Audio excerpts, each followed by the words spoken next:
Hey, so just sharing my new leads recycling system that I've been working on today. Not fully complete yet, but already it's really paying off. I basically had 5 inquiries this week that I thought were dead that have come back out the woodwork and are back on the board.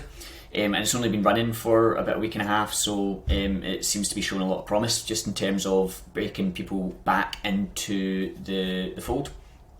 Basically what I find with leads is a lot of people just don't follow up enough, and what happens is they always chasing new leads, whereas the leads that you had, the people that reached out to you previously, even if they ghosted you or went quiet, they were still a warm lead. You know, they were looking for your help. So why is it so often as solopreneurs that we basically go chasing new leads, which are like 5 times more expensive and timely to chase than it is to reach back out to leads that were previously asking for your help? So we just tend to waste them and go, it's like buying new stuff when you can just upcycle or recycle the old ones. So that's the theory. So in terms of how it works, basically they go onto my site, they click the button to open my Calendly, they will book a call at a slot, and they basically answer a series of questions.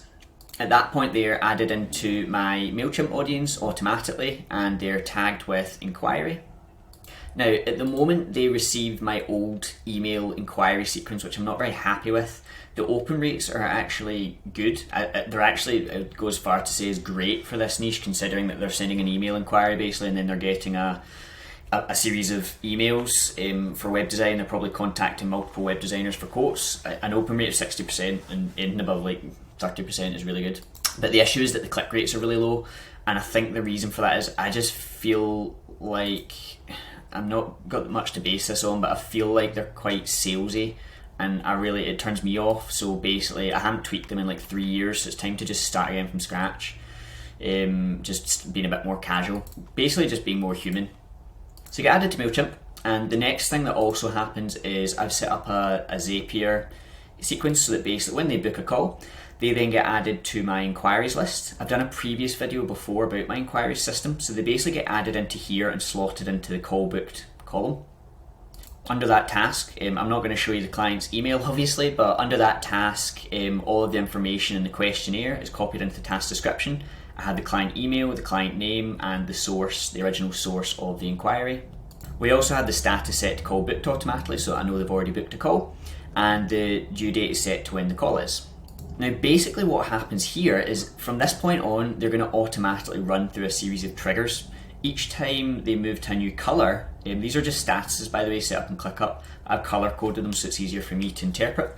But basically what happens is when they move to a new color, a new column, they get an automatic email sent. Now there is manual points in this. It's not a fully automatic system because I don't want it to be fully automatic. For example, there's going to be times when I want to pause the automation so that I can allow them time to think about a proposal, or in case they've said they need to think about it or they're away on holiday or something like that. I don't want to be hounding them with automatic emails if we've spoken about that. So what I've basically gone and done is I've written a whole series of emails for each stage. So for example, when they book a call, they're going to get a series of emails. For this part, once they booked a call, this is the only part that's going to be in MailChimp, and the reason why I want to do it in MailChimp is purely so that I can gather stats about open rate and click rate, which you can't do in Clickup.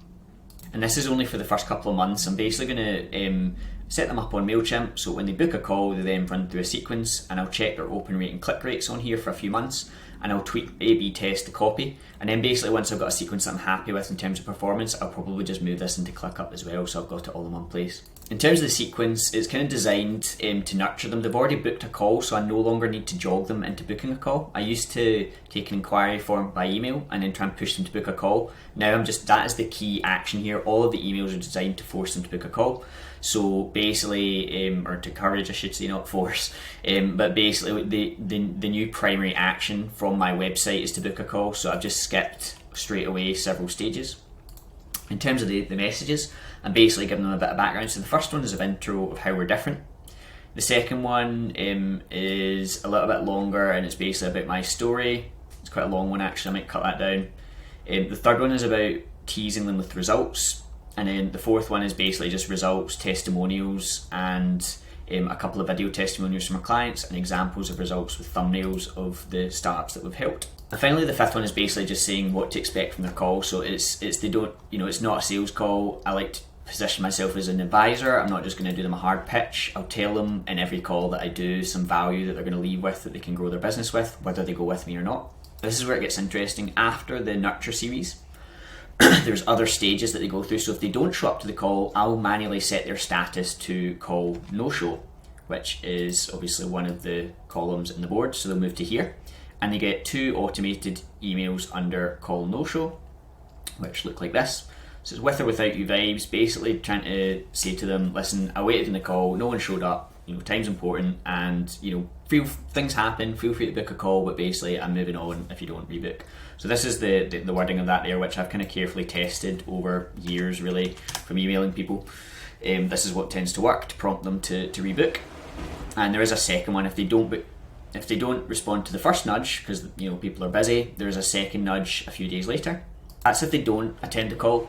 If they do attend the call, and if we're a good fit, I will then send them a proposal. So if I send them a proposal, this is a manual action, so I'll draft the proposal, I'll attach it to Panda Docs for signing, and I'll move it over to this stage, proposal sent, at which point they get an email with the proposal in it.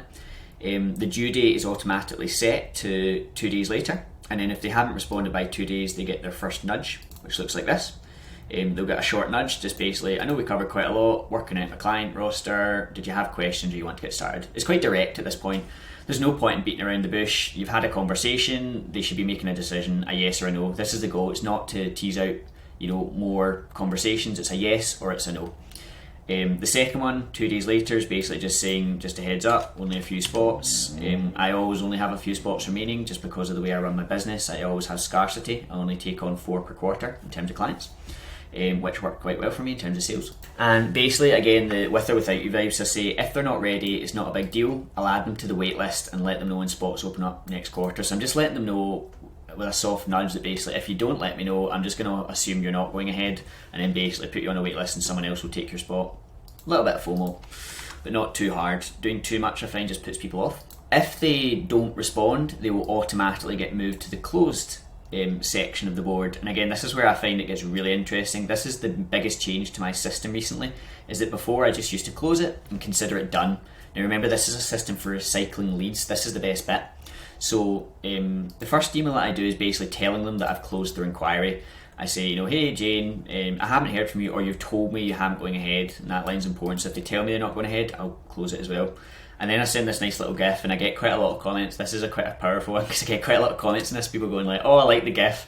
I'm not ready, but can you book a call? Like, can you give me a call again next week or something like that to discuss it?" At which point I'll move it back to the nudge and set the due date for a week, and it just keeps running on a continuous loop. So that's where my sequence used to finish. I would never hear from them again, basically, and that would be it.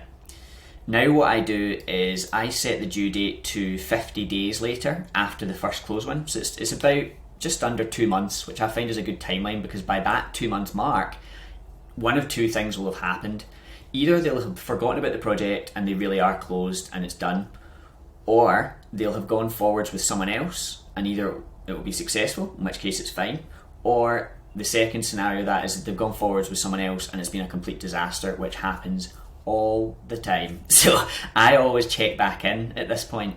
Now I used to check in 6 months later, but I found it was too late, because by that point they'd gotten shafted once, they got fed up and given up. 2 months later they've gotten shafted but they're ready to try again. So what I do is after the 50 days they get another check-in email that looks like this. We spoke a while ago about a project for your task title, how are things going? And then I set the due date for another 6 months. So 6 months after this one, so they get, what's that, 50 days. They get another one that looks like this. And it's a wee bit funny, this one. Again, it's deliberately designed to be quite funny to jog a response, and quite often people get laughing at the joke about the Japanese proverb for marketing. But if they don't respond to this, they get this one. If they respond to this and they say, I'm not looking to go ahead with it at the moment, but I'll let you know, I just leave it, and they get another one 6 months later. If they tell me they're not looking to go ahead with it, it's fine, I still leave it, because here's the thing, they might not be going ahead with that project, but they probably are going ahead with other projects. If they are a business owner or an entrepreneur or a solopreneur, they probably have other things in the pipeline that might be able to help with. So I always check back in, unless they tell me not to, and so far I've never had anyone tell me to please not contact them. That's the interesting thing that I find really interesting. On MailChimp, you get people unsubscribing all the time during the nurture sequence and the run up to the call. What you don't get is people unsubscribing during the check-in sequence. People are more amenable or open to check-ins than they are to nurture sequences for some reason. Probably because you're finding out how they're doing instead of telling them about you. If they converted, of course, they get moved to the converted queue, so they no longer receive any emails, and they automatically get tagged on MailChimp as a client, at which point they receive an automatic onboarding email as well. So that's really it. It's not a huge change. It's built off the back of my existing referral system. This is one of my most popular systems for my subscribers.